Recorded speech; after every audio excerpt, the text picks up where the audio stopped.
سے میری ملاقات ہوئی، میں نے اس کو کوئی دین کی بات نہیں کی، صرف محبت تھی۔ اب تک اس کے میسج آتے کہ میں زندگی میں کسی سے متاثر نہیں ہوا، تم پہلے آدمی ہو جس سے میں متاثر ہوں، میں نے کوئی جادو کیا، صرف محبت۔ لوگوں کو محبت دو، قریب ہوں گے۔ میں جب گیا بڑی مشکل سے اللہ نے، ملاقات کا کوئی راستہ ہی نہیں تھا، وہ مجھے نہیں جانتا تھا، میں اسے نہیں جانتا تھا، تو کوئی موقع نہیں مل رہا تھا ملاقات کا۔ تو اللہ نے شاہد آفریدی کو بھیج دیا۔ شاہد آفریدی اس کی دوستی تھی، ہمارا جو کرکٹر ہے۔ میں نے اس سے فون پر کہا یار میری ملاقات تو کرا۔ اس نے ملاقات کروائی، تو اس نے مجھے کہا آدھا گھنٹہ ہے، آدھا گھنٹہ۔ جب میں پہنچا میکسیمم پونا گھنٹہ، میں نے کہا ٹھیک۔ میں گیا تو وہ سہما ہوا چہرہ کہ بھئی مولانا آ گیا، پتہ نہیں کیا کہیں گے، بھئی یہ تو کیا کر رہا ہے، تو حرام کر رہا ہے، ناچ رہا ہے، گا رہا ہے، توبہ کر، ابھی تیرے لیے دوزخ کا فیصلہ ہو جائے، پتہ نہیں کیا ہو، وہ ڈرا ہوا سہما ہوا تھا۔ تو میرا ایک دور کالج لائف تھا، میرے اللہ نے مجھے ہدایت دی، اور میں 3 دن کے لیے میں اس دوست کو، اس کی نسلوں کو دعائیں دیتا ہوں جو مجھے زبردستی پکڑ کے لے گیا۔ نہ میرا تبلیغ سے کوئی تعلق، نہ واسطہ، نہ میں کوئی ان سے متاثر۔ ایک لڑکا تھا، بنگالی تھا، گشت کرتا تھا، لیکن میں اس سے ذرا متاثر نہیں ہوا۔ میرا دوست متاثر ہو گیا تھا، تو میں تو ان کے قریب سے نہیں گزرتا تھا۔ تو وہ اور میں اسکول میں اکٹھے آ رہے تھے، کالج میں اکٹھے آ رہے تھے، تو وہ متاثر ہوا، وہ 3 دن کے لیے جا رہا تھا، تو مجھے بتائے بغیر میرا ہاتھ پکڑ کے لے گیا، مجھے کام ہے چلو میرے ساتھ، اور میں اس کو انکار نہیں کر سکتا تھا، یہ میرا اس کا تعلق تھا۔ اب بھی اسی طرح بھائیوں جیسا تعلق ہے، میں اس کا احسان مان، مجھے زبردستی لے گیا۔ ہمارے پنجابی کی مثال ہے، کبے نو لت لگی، اس سیدھا ہو گیا۔ وہ جو ہوتا ہے ہنچ بیک ہوتا ہے نا، اس کو کسی نے لات ماری تو سیدھا ہو گیا۔ مہربانی بھائی تیری لات سے میں سیدھا ہو گیا، تو مجھے تو وہ کبے والی لت پہ گئی۔ تو اللہ نے مجھے اس طرف لگا دیا۔ اور جب میری کالج لائف، میں نے کالج کا بہترین سنگر تھا، اسکول کا بہترین، یہ جنید جمشید کیا ہے جو اس زمانے میں یہ سارا کو اٹھایا میں نے سارا کیا ہے۔ تو اب وہ بیچارہ ایسے بیٹھا ہوا، تو میں نے اس سے بیٹھتے فلموں کی باتیں شروع کر دی۔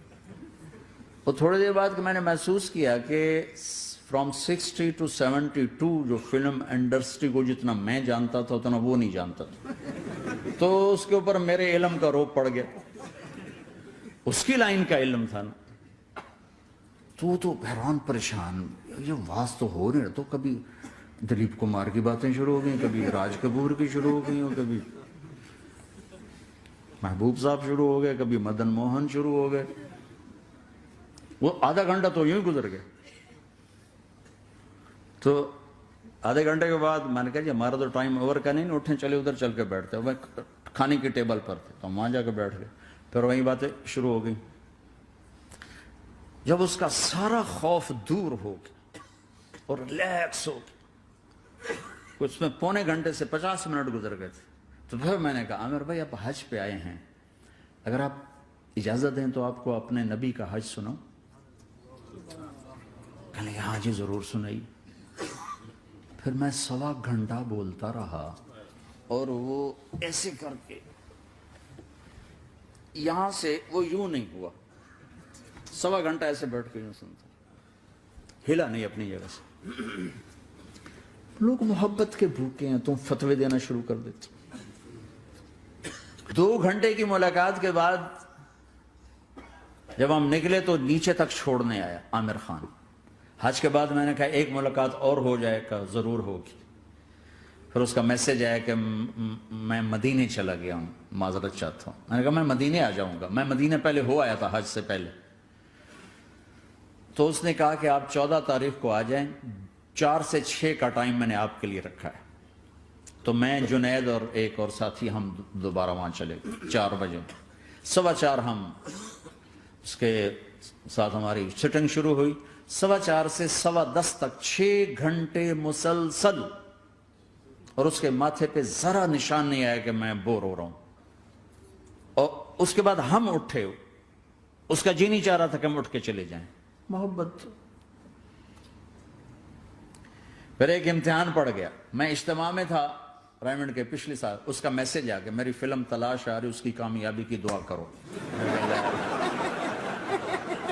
لے بھائی اے چنگی بڑی. میں کہا اب کیا کروں؟ جواب دینا بھی ضروری، دعا بھی نہیں ہو سکتی، کیا کروں؟ تو جب وہ میسج آیا تو میرے سامنے کوئی 10-12 علماء بیٹھے تھے. میں نے کہا بھائی یہ میسج ہے، اس کا جواب دو. کہا جی یہ ہمارا فیلڈ نہیں تمہارا ہے، تو ہی جواب دے. میں سارا دن سوچتا رہا، مجھے کوئی جواب سمجھ میں نہیں آیا کہ جان بھی بچ جائے، جواب بھی چلا جائے. پھر اگلا دن بھی گزر گیا، مجھے کچھ سمجھ میں نہیں آیا. میں عصر کا وضو کر رہا تھا، ایک دم اللہ نے ایک مضمون دل میں ڈالا.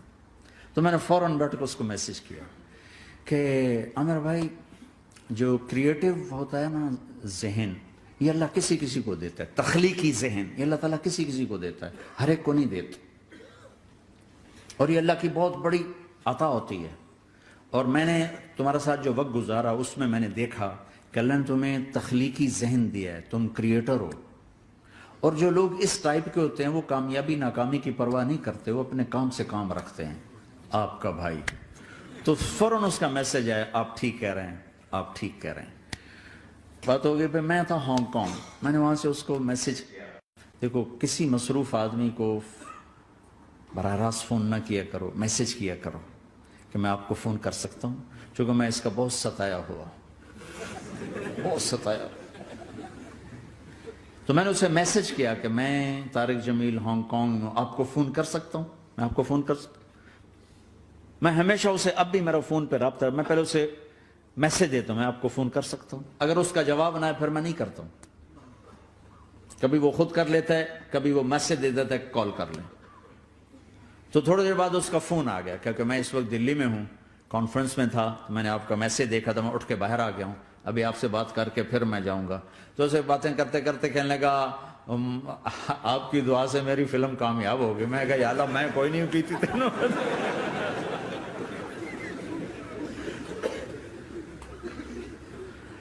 بھائیو محبتیں بانٹو، نفرتیں تو پہلے ہی